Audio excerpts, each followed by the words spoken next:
remarkable ceremony, but the most remarkable thing about today, as far as City Hall itself is concerned, is the opening of the gallery, which we have downstairs. And I want particularly to thank Len Duval, who was the driving force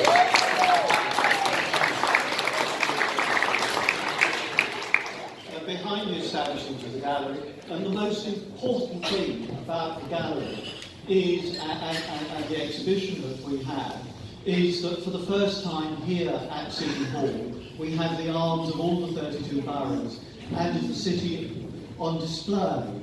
And I have spoken to the Mayor, and Len has lent on the Mayor, to ensure that for the first time we will have permanently on display the badges and the arms of all of the boroughs.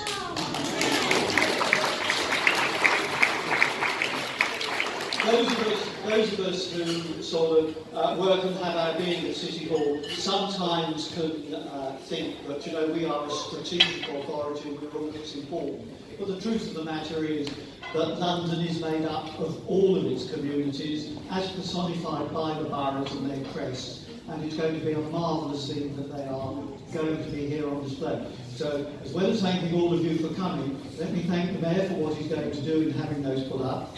And thanks to them for being the only getter.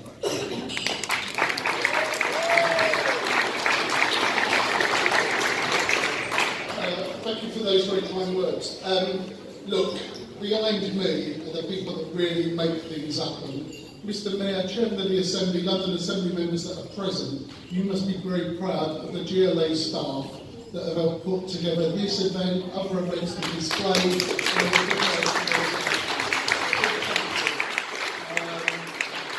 Because without them, it wouldn't happen in the way that we want it to. And I think it was a very good service today and appropriate. Now, the Royal British Legion asked us to remember events 100 years ago.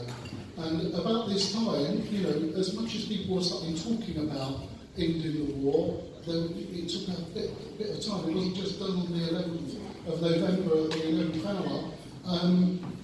We need to know, earlier in 1918, it was a close-run thing. The Germans' final push was coming back to push out Britain and its allies back off the European continent, or at least take Britain out of the war. It was able to do that because the events of 1917, where they could shift resources away from another front onto the European front. And it wasn't straightforward. That loss of life, the story of the First World War bringing out the best of humankind as well as the worst of humankind. The horrors and the mass slaughter. The Mayor said earlier on, as we were redesignating the gallery, and what was said, I think, by the Bishop in her presentation of remembering about those horrors and finding the pause before you take the action that sometimes you have to take is important. And I think in terms of what the British Legion is saying, a thank you. Thank you for those who gave their lives for us in that First World War contribution, but also they're saying thank you to the families, thank you for the home fronts, the wider thank you that we should give when there is trauma and trouble and chaos in this world. Sadly, that's going to continue. But, as the Mayor said, let's hope we don't ever see a return in this century of what we saw in the last century of mass losses of life. Thank you very much for your participation today, and thank you to all. I now want to introduce the Mayor of London, who along with the London Assembly has made this event happen today.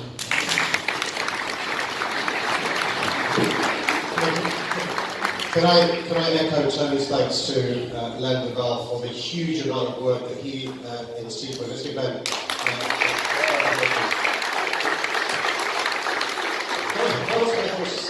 Something Len said earlier on, when Len said it's wonderful to have representatives of every single council from our city in City Hall today. And when I see all the mayors wearing their chains, it's like going to an Asian wedding.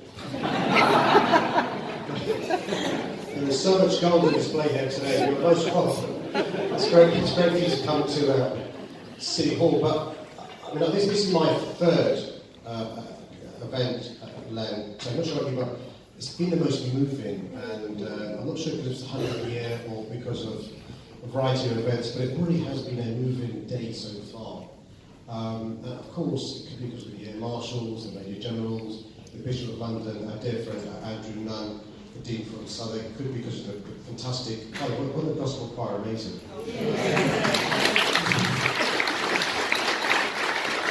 Those guys are standing up, whether it's the corps, the cadets, the drums, you know, for a variety of reasons, today's been really, really moving. But this morning, when we were opening the Remembrance Gallery, I was reading one of Wilfred Owen's poems, and Lenny's right, it's just, we forget the horror of the First World War. Literally, soldiers of the same age as these drummers, the same age as the cadets we had downstairs, could have been the gospel choir in a different time.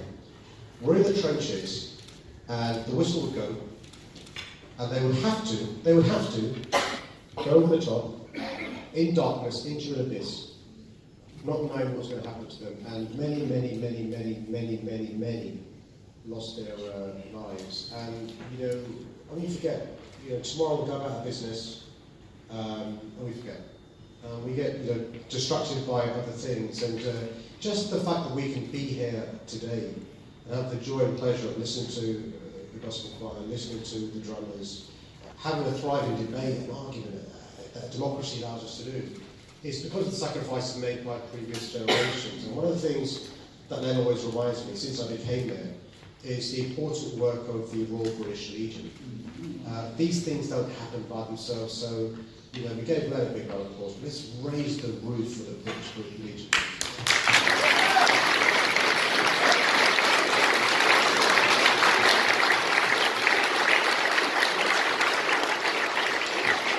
And also, I want you to remember this. Today, during the service, we had the Bishop of London leading the prayers, the Dean of Southwark Cathedral leading the prayers, but also we had representatives from the Muslim faith, the Jewish faith, the Hindu faith, the Sikh faith. And that's one of the joys and benefits of the sacrifices made by these wonderful men and women in wars gone by. So let's, on Sunday, I'll be representing all of you Londoners at the Cenotaph. Many of you will be attending memorial events in your own boroughs and your own communities. But if you, for whatever reason, can't go to an event in person, just during the course of Sunday at least, just pause and reflect on the fact that today, there are men and women and boys and girls who join the armed services, knowing that it's possible.